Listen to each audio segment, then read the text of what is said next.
Imagina por un segundo a nuestro vecino del norte. ¿Qué te viene a la mente? Probablemente nieve, jarabe de arce, gente extremadamente amable y una calma política casi aburrida, ¿verdad? Exactamente, esa es la postal turística. Pero si rascas un poco la superficie, lo que encuentras hoy no es calma, es un polvorín. Te voy a soltar una frase que está circulando en los círculos de inteligencia más altos y quiero que me digas qué sientes. Canadá es la próxima Ucrania. Vaya, eso suena exagerado, incluso alarmista. Estamos hablando de un aliado histórico de Estados Unidos, un miembro del G7. Compararlo con un escenario de guerra o de conflicto proxy como Ucrania parece sacado de una película de ficción. ¿De dónde sale una afirmación tan fuerte? No es ficción, es pura geopolítica dura. Y no lo digo yo, lo están analizando estrategas cercanos al círculo de Trump, como Steve Bannon. Pero para entender esto, tenemos que dejar de mirar los mapas como simples dibujos de fronteras y empezar a verlos como tableros de ajedrez. El conflicto no es militar en el sentido tradicional de tanques cruzando la frontera mañana, sino una guerra híbrida brutal. Y en el centro de este huracán hay un nombre que quizás no te suene tanto, pero que es clave. Mark Carney. Mark Carney, me suena del mundo financiero. ¿No fue gobernador del Banco Central? Fue mucho más que eso, es el niño de oro de la élite financiera global. Fue gobernador del Banco de Canadá y, agárrate, también gobernador del Banco de Inglaterra. Es un peso pesado de la banca internacional vinculado a instituciones como Goldman Sachs y la banca Rothschild. ¿Por qué es importante? Porque Carney se ha posicionado como el antagonista ideológico y político número uno de Donald Trump en el norte. Mientras Trump empuja el nacionalismo y el América primero, Carney representa el globalismo financiero puro. O sea que no es solo un pleito político local, es un choque de visiones del mundo. Exactamente, es el choque entre los soberanistas y los globalistas. Y aquí es donde la cosa se pone tensa. Trump ve a Canadá bajo la influencia de Carney y Justin Trudeau no como un aliado, sino como una puerta trasera abierta para sus enemigos. Y el enemigo número uno en la lista de Trump, económicamente hablando, es China. China, pero Canadá y Estados Unidos son socios en el TIMEC. Se supone que son un bloque comercial blindado. Se supone, pero la realidad es que Canadá está jugando un juego muy peligroso. Recientemente ha habido movimientos para fortalecer una asociación estratégica con China, especialmente en el sector de los vehículos eléctricos. Imagina la escena. Estados Unidos está levantando muros arancelarios para proteger su industria automotriz de China y su vecino de arriba le está diciendo a Pekín, pasen, la puerta está abierta. Eso es una traición directa a la doctrina de Trump. Es meter al rival en la cocina de tu casa. Es una afrenta total. Y aquí entra el concepto que mencionaste al principio, la ucranización. Cuando dicen que Canadá es la próxima Ucrania, se refieren a que se está convirtiendo en el terreno donde chocan las potencias. Por un lado tienes a la facción globalista intentando usar a Canadá para rodear o debilitar a Trump, y por otro tienes a Trump dispuesto a aplicar lo que podríamos llamar la doctrina Don Roe. ¿La doctrina Don Roe? Supongo que es un juego de palabras con la doctrina Monroe de América para los americanos. Exacto, pero versión Donald. Es la idea de que el hemisferio norte es su esfera de influencia exclusiva y no va a tolerar injerencias externas. Y si para asegurar eso tiene que presionar a Canadá hasta asfixiarla económicamente, lo va a hacer. Y no olvidemos el Ártico. Esto no es solo sobre coches eléctricos, es sobre recursos. Claro, el Ártico. Siempre se nos olvida que Canadá es una potencia ártica. Y recuerdo que Trump, en su momento, habló de comprar Groenlandia, lo cual sonó a chiste para muchos. Y de chiste no tenía nada. Fue una jugada maestra de distracción para poner el tema sobre la mesa. Si controlas Groenlandia y controlas Canadá, controlas el paso del noroeste, controlas vastas reservas de gas, petróleo y minerales raros.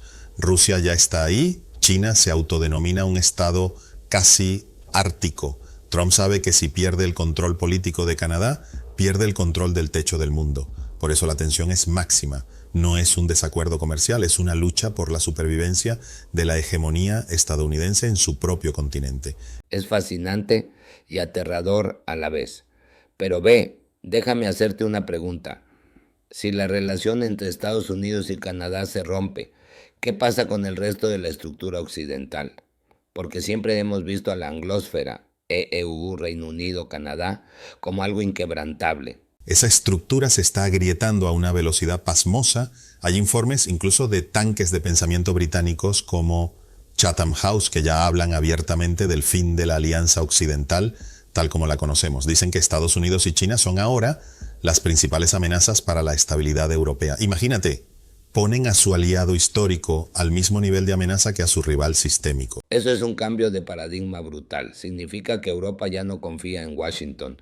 No confían y están actuando en consecuencia. Mira el reciente acuerdo entre la Unión Europea y el Mercosur. Después de 30 años de negociaciones estancadas, de repente corren a firmarlo. ¿Por qué ahora? Porque es una señal de independencia. Es Europa diciéndole a Trump, si tú te cierras, nosotros buscamos otros socios, aunque sea en tu patio trasero, en Sudamérica. Es como si todos estuvieran corriendo a buscar sillas antes de que pare la música. Pero volviendo a Canadá, si Trump gana fuerza o regresa al poder con todo este resentimiento, ¿qué herramientas tiene realmente para disciplinar a Canadá? ¿Aranceles? Aranceles, seguro. Trump ya amenazó con tarifas del 10% al 25% si no se alinean. Pero va más allá. Podría usar la revisión del TMEC en 2026 como un arma nuclear económica. Podría decir, o sacan a las empresas chinas de su cadena de suministro o no hay tratado. Y Canadá depende en un 70-75% del comercio con EU. Sería devastador. Pero hay una carta más oscura, la secesión interna. ¿Secesión? ¿Te refieres a dividir Canadá? Mira la provincia de Alberta, es el corazón petrolero de Canadá, muy conservadora, y se sienten totalmente alienados por el gobierno de Trudeau y las políticas verdes de tipos como Carney. No sería descabellado pensar que, en una guerra híbrida, Estados Unidos pudiera alentar o apoyar sutilmente los movimientos separatistas en el oeste de Canadá para debilitar al gobierno central de Ottawa. Divide y vencerás. Eso suena maquiavélico. Estaríamos hablando de la desestabilización de un país del G7 orquestada por su propio aliado. Es que, tenemos que dejar de ser ingenuos. La era de los amigos en geopolítica se acabó. Estamos en la era de los intereses puros. Si Mark Carney y Trudeau deciden jugar la carta china para ganar autonomía, Trump va a jugar la carta de la presión máxima. Y en medio de todo esto tienes a Rusia y China observando, felices de ver cómo la OTAN y el bloque norteamericano se pelean entre ellos. Es irónico, ¿no? Mientras nos preocupamos por conflictos al otro lado del mundo, la verdadera fractura podría estar ocurriendo en nuestra propia frontera norte. Así es, y fíjate en la hipocresía de todo el asunto. Europa y Canadá hablan de valores, pero corren a hacer negocios con China cuando les conviene. Trump es, paradójicamente, el más transparente. Él te dice, te voy a cobrar, y lo hace. El peligro para Canadá es no entender que ya no son el hermano menor consentido. Ahora son un competidor estratégico si se alinean con el rival. Y esto nos lleva a una reflexión final. Si países tan estables como Canadá pueden entrar en esta turbulencia, ¿qué nos dice esto sobre el futuro del orden mundial? Nos dice que el viejo orden ha muerto. Ya no existen los tratados de libre comercio puros. Ahora todo es seguridad nacional. El TMEC no es un acuerdo comercial, es un acuerdo geopolítico. Si no estás alineado políticamente, no hay comercio. Lo que estamos viendo es el regreso de las esferas de influencia del siglo XIX, pero con tecnología del siglo XXI. Canadá tiene que decidir, ¿es una extensión de la fortaleza norteamericana o intenta ser un puente con Eurasia? Si intenta ser un puente, Trump podría dinamitarlo. Me quedo con esa imagen, el puente dinamitado. Es increíble cómo en solo 10 minutos hemos pasado de la imagen del Canadá Pacífico a un escenario de intriga internacional digno de una novela de espías. La realidad siempre supera a la ficción, amigo mío. Y lo más inquietante es que esto apenas empieza. Los próximos meses, con las elecciones en Estados Unidos y las maniobras en Europa, van a definir las fronteras de poder para los próximos 50 años. Canadá es solo la primera pieza del dominó en caer en esta nueva realidad. Pues estaremos muy atentos a ver si esa pieza cae o si logra mantenerse en pie. Ha sido un análisis que nos abre los ojos. Gracias por desmenuzar esto con tanta claridad, B. Al contrario, gracias a ti. Y recuerden, en geopolítica cuando el cielo parece despejado es porque la tormenta ya está encima. Nos quedamos con esa frase.